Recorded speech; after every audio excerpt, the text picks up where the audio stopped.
Hey, welcome back to The Flipping Truth with Wes and David. Just two part-time resellers that sell on eBay and Dibdit, or wherever we can fit in. And each week we just talk a little bit honestly about what's working, what's not working, and what we're learning along the way. Wes, how you doing? I'm doing great, Dave. How are you, my friend? I'm good. It's been a busy week, and but I always look forward to this, no matter what time we do it, even if it's late at night. Yeah. So, I always talk reselling. I always thinking reselling. I always doing reselling. Even when I'm reffing games, I'm thinking reselling. So Exactly. I know I'm the same way. I'm thinking reselling all the time. So tonight, Wes, I thought maybe we talk about something that sometimes doesn't get talked about enough. We always talk about the great hits and the great sales and things that we found, and but one thing that doesn't get a lot of attention and people don't think about is sell-through rates. Mm-hmm. And it's not just what something sells for, but often how often it does sell. Because a big comp looks great, and I've done it. I'm sure you've done it. You looked it up and like, wow, that sells like grape. But if it's going to sit forever, is it really going to move? So have you ever bought something because the comp looked amazing, but then it just sat there?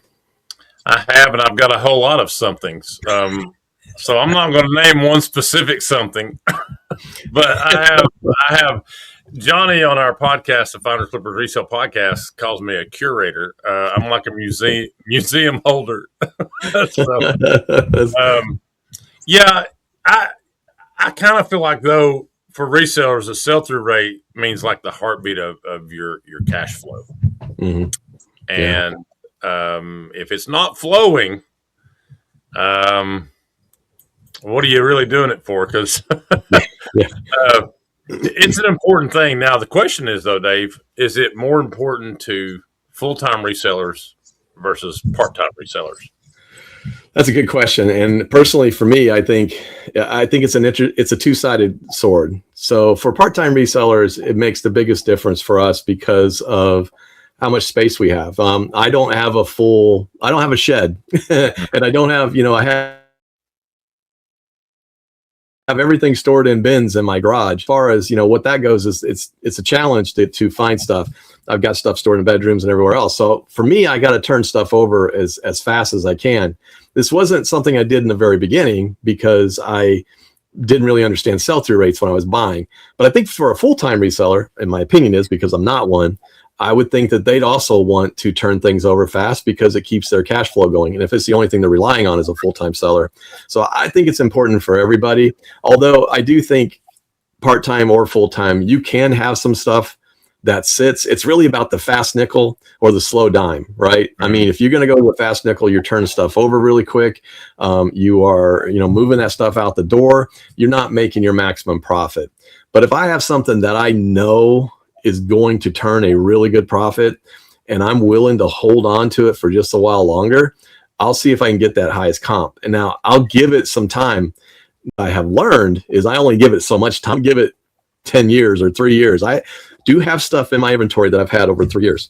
We are slowly but surely pushing that stuff out of there, either getting rid of it or having a big sale and moving it. Because now my thought is, those slow dimes, I'm okay with about a year, right? But right. I want to start moving them a little faster. So I start discounting. After about 180 days, we start really discounting. But after about 90 days, we start discounting a little. And then we just keep that pattern going. So, well, for the new resellers, they hear sell-through rate. They're like, what exactly do you mean? What are you talking about? And that's basically where is how fast you're moving your inventory through your store.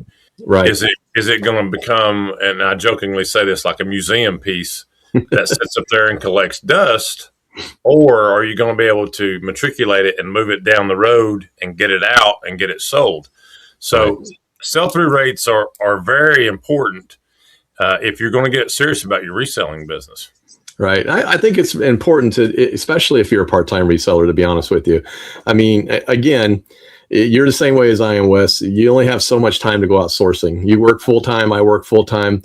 I don't get to go out all day long and source and do these different things. So when I do go out, I need to look for the items that have a fast sell-through rate, or at least a faster sell-through rate.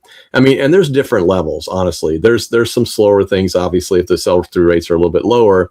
And it really just kind of comes down to, would I rather make the $20 quick or wait 6 months to make $50. I mean, that really is what it boils down to. But we're limited on a lot of stuff as a part-time seller, whether it be storage, limited capital, limited time to list or relist. It really kind of matters. Your liquidity matters at that point. So maybe we should show them what does a good, sell-through rate mean. So pop up that slide and let's show them real quick. Let's take a quick look at it. Sure. So first of all, how to calculate it. It's very simple. It's very easy math. Total number sold divided by the active listings and times 100. So if it's 25 items sold, you had 100 active listings, 25 divided by 100 is 0.25, 0.25 times 100 is 25% sell-through rate. So if you're looking at it, and this is just a rule of thumb, kind of the rule of thumb that I use, and Wes, you probably are very close to it, but if it's under 20%, it means it's pretty slow. The market's probably very saturated, right? It could be that. Hold on one second there, Dave. And again, we're trying to talk to the new reseller. When we say slow, saturated market, kind of dive into exactly what we're talking about there in that situation. Let's say you have something that, let's say there's 1,000 other ones exactly like what you have out there. Okay, the chances of that selling fast is very, very low, right? So the 20% could be, and there's some additional math we can, probably throw at it to say per day, how long is it going to sit on your shelf and how many days? That's a little bit more complicated, but typically if there's a ton of items out there and that sell-through rate's really slow, you're going to be sitting on that item for a while before it sells. It might eventually sell, but you could be sitting on it for 6 months, 9 months, a year, 2 years, depends on how many are out there. So a saturated market would be one that just a ton of them. Trying to think of an example, a video game. You have Mortal Kombat and you're selling it Mortal Kombat PS3 and there are 10,000 of them out there. What's going to differentiate you from them to make yours sell faster? So the sell-through rates are going to be a little bit slower on those. There's just because there's so many of them on the market. There may be a lot of them selling, but that saturation, is going to kind of hold you back. Right, and you basically have to be one of the first people to get that item on. Let's say, I know Stuart was talking about going to baseball games and bobblehead nights. Yep. He said some people actually were listing while they were in the stadium, getting their items on. Yep. And so those first 10, 20, 30 items may get sold, but then once that market comes in and you've got everybody there listing their items over the course of a couple of days, yours is going to get pushed back and it's not going to sell. You're going to sit with it. You actually hit on a really good point that kind of just off of a tangent. So think about this. And a lot of people talk about retail arbitrage. And when you talk about a saturated market, if you go to Ross, Dress for Less, or some of these discount stores and you see something on there that, it opens up and it just becomes like really cheap and you go, man, I can buy this. You're at Walmart, you see the discounted stuff. You go to the aisle that has all the discounts, you buy that and try to sell it. If you're not the first one to market, typically you might be sitting on that because you're not the only person that had that idea. There could have been 1,000 other people that said, ooh, I got to grab this market and try to jump it out there. And if you're not the first to market, you're going to be sitting on it. I've been hit with that many times. Trust me. I bought it back when I was first starting and I would buy it and I'd go, hey, this is a great deal. This is great. I can flip this and make, 40, 50, 60% a profit. And I'd be sitting on it because I didn't realize that everybody else had that same great idea. So if you're not the first to market, you're going to be sitting on some of those things sometimes. And then you end up discounting it down, which is what I had to do. And I did end up making the money I was going to make anyway. So, And Dave, these numbers, benchmarks, they vary by your niche that you sell. Exactly. So you got to be careful when you do start reselling. Make sure you're looking at products that are not saturated and try to get into things that you want to sell that there's not that many. No, that's a good point. We teach, at least, when somebody asks me, how would I get into reselling? And I do get this because family members or people ask, and I say, you know what, this is how you get into reselling. You just start in your house and you're going to start selling the things that you have around the house. Does not mean it's going to sell very fast. And there's a good reason for that sometimes because yes, eBay will reward you for putting stuff on and listing it new. And they kind of help the new sellers. I remember when I kicked ours in the full gear back in 2000, 2021 that it jumped off, and man, we just had sales, boom, boom, boom, just like that for probably 90 to 120 days. And then it kind of tapered off, right? eBay was helping us with their algorithm because it's a new seller. We were doing the right things. So that's going to happen. But as a new seller, you don't want to just go running right out and start trying to get the things that everybody else is selling, because you don't really know what those are. I wish that I would have understood sell-through rates a lot better in the very beginning, because I would have known at that time the stuff around my house that was going to go anyway, right? We pulled everything. But the stuff that we would start, once we started going out, after about 4 months, we ran out of stuff around the house because we got rid of the stuff that we wanted to. We had to go outside. You start thinking, are we getting ready to move? What's going on? Yeah, that's what kind of felt that way. We were pulling stuff out of closets, under beds, but it was stuff that we've had that, it's very nice stuff, collector stuff, Disney stuff. We sold all that. And once that ran out, we had to start going out and saying, okay, now we got to keep this train rolling. And we went out, and I made the mistake of starting to watch other people and thinking, oh, those are great, I'll sell that.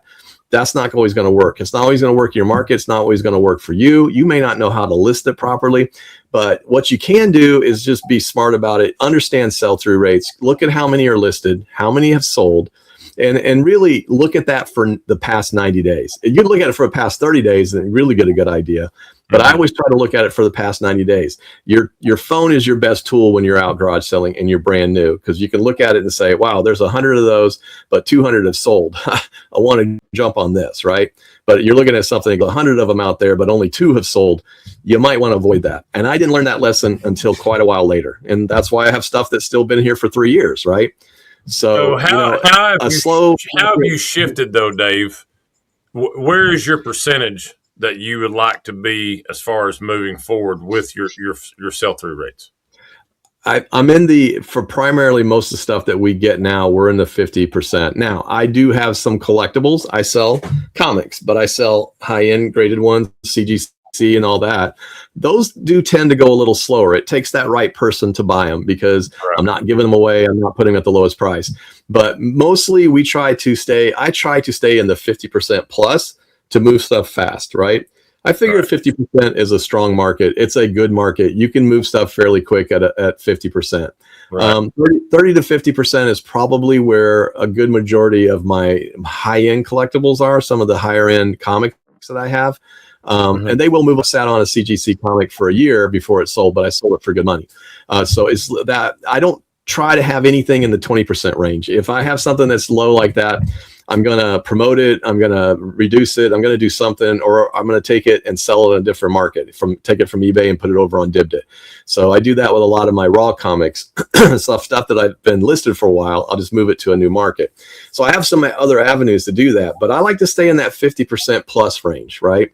Right. Because it will help you to move stuff just a little bit faster and keep your inventory fresh. And if you're doing that, eBay's also going to reward you too. eBay doesn't want your stuff to just sit out there. They don't want you to have a museum, right?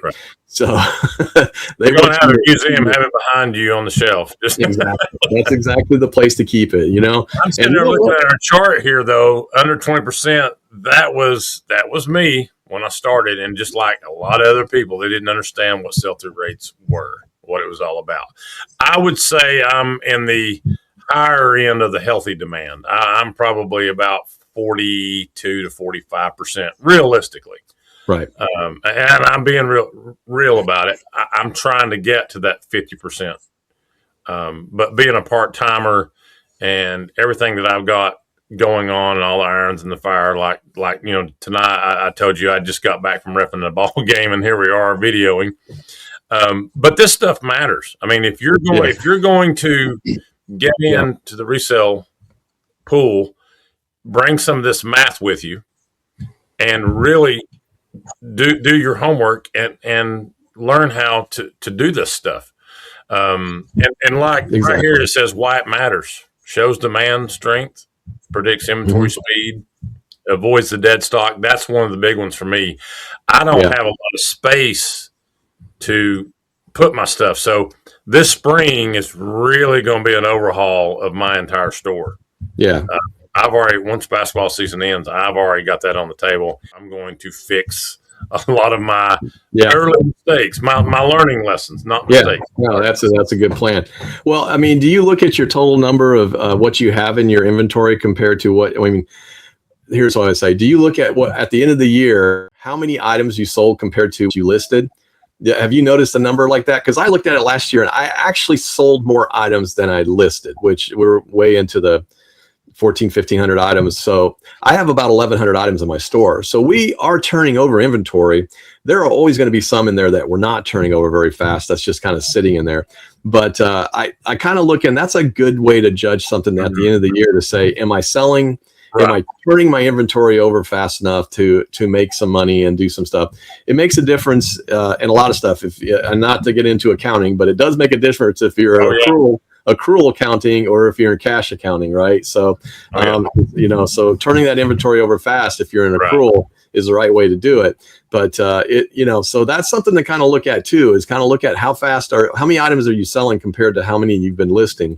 It's easy to look at that on a day-to-day basis, but at the end of the year, that's an interesting number to look at too. So that'll kind of give you an idea about how you're doing and how you're picking on sell-through rate. My favorite thing on this whole chart as we wrap this up, right down at the bottom where it says why it matters, improve sourcing decisions. It's a no-brainer because, David, I know you've gone to estate sales like I have, yard sales, garage sales. You've done the thrift store thing. You get in there, and it's kind of like you're a kid in a candy store. You're like, oh, I'm going to get that. I'm going to grab this. And you end up with about 16 different things that sit for a long time. If you can do the sell-through rate like we're talking about, your decisions before you ever even walk in there, it will tell you, I'm not picking that up. Yeah. I'm just that's very true. And then, and to kind of close this out full circle, there are probably a few things too that, when you look at sell-through rates, some things that might change that a little bit and make you buy something that might not have a very good sell-through rate. If that item is rare, seasonal items for Christmas, that's, that sells really quick. Like niche items, sometimes niche collectibles can be something, or something that has an extremely low listing account that's throwing off the ratio. So, it's not a hard and fast rule. Sometimes your experience will override the numbers. And as you build that experience, you'll start to get that kind of an idea. So, if just quick question before we end it, if someone is listing only checks comps and not sell-through rate, what do you think the risk is? I would say it's fairly high, actually. I wouldn't want to do that. I mean, that's too much of a risk for me, especially with what I'm trying to do. Exactly. Well, and you end up with a house full of stuff that's not moving, and that's what ends up happening. And you end up having a garage sale or taking it to Goodwill or something along that line. So sell-through rates are important. Experience is important, but I also think that you can even that out if you're kind of smart enough to look at something to figure it out. So, but anyway, anything else you want to add to that? I just think this was one great talk this evening. What do you think, Dave? It's important talk. Okay, this is one. I think it is. This is a big one because a lot of resellers look at this. And if you know it at the start, and you're going into the resale game, take this with you as a tool. Put it in your tool chest. Yep. No, absolutely. Understand it. If you don't understand it, look it up, read some about it, because I'm telling you, it could have saved me thousands of dollars and a lot of frustration if I'd understood it a little bit better when I was first starting out, because it was something that just really didn't get talked about. Everybody, all they talked about was, wow, look at what I found. I went to the garage sale, found this. Oh, look what I sold. I sold this. They don't tell you that it sat there for a year and a half, right? Or they didn't tell you that it sold in 3 days. They just tell you, hey, it's sold and this is what I got. So anyway, well, listen, that's the flipping truth. And we appreciate you guys spending time with us. And we'll be back next week with a new subject and a new topic, and, talk about some reselling again. And if you guys have questions, leave some questions out there. We will be answering them and doing what we can. Hey, we're not experts on everything, but we've both been around the block enough to have a few ideas. So that's all I got tonight, Wes. Thank you. All right, my friend. We will see you next week. See you next week.